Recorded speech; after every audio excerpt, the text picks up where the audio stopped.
Welcome to Wednesdays with Wayne, and Dana and Deuce and myself are at one of our favorite places, the summer field days at Walter's Gardens. We're touring the gardens, and I'd like to talk about a few combinations right now.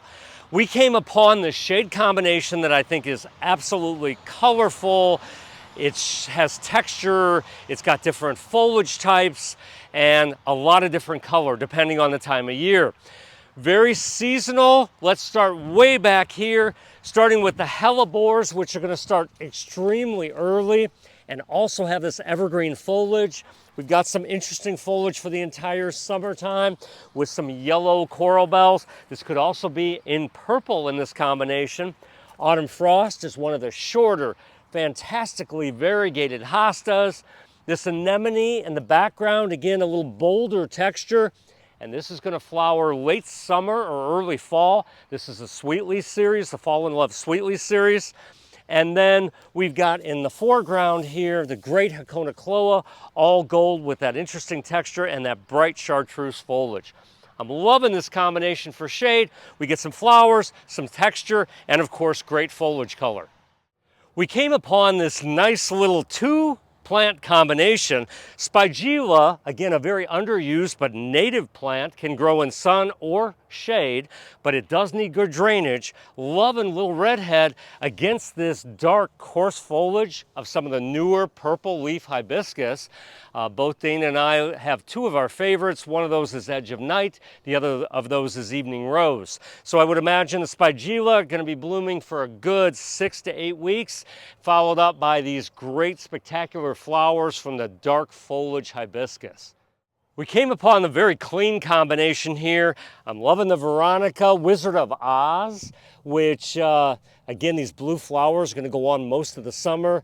Banana Cream 2 just starting to open up. And then in the background, this taller denim and lace Russian sage. Very clean, two shades of blue, bluey purple with this yellow turning to white. Nice combination.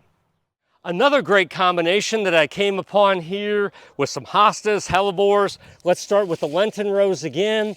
That fern in the background, that one is called Ghost. Really beautiful appearance, fine texture. Coarse texture here of Above the Clouds hosta. Look at the color difference here with that and the caramel. Nice contrast. Also with the Rainbow's End hosta and the very fine texture of the Bowles Golden Sedge. What a great combination for east side, half a day's worth of sun, or full shade.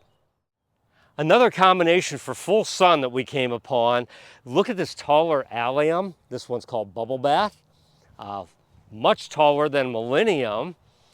Combine it with some type of purple foliage. This is Dark Side of the Moon, a Stilby, which we think of for more shade, but with plenty of irrigation, I'm sure can take the full sun.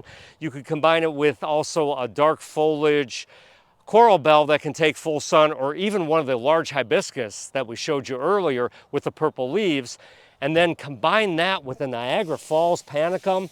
We love switchgrasses. This one is going to get about 4 foot by 4 foot. Look how graceful this is, and what a great texture. We've had a great day in the garden here at Walter's, seen some great combinations. So I want to thank you for joining Wednesdays with Wayne, sponsored by Niemeyer's Landscape Supply. And remember, beautiful landscapes start here.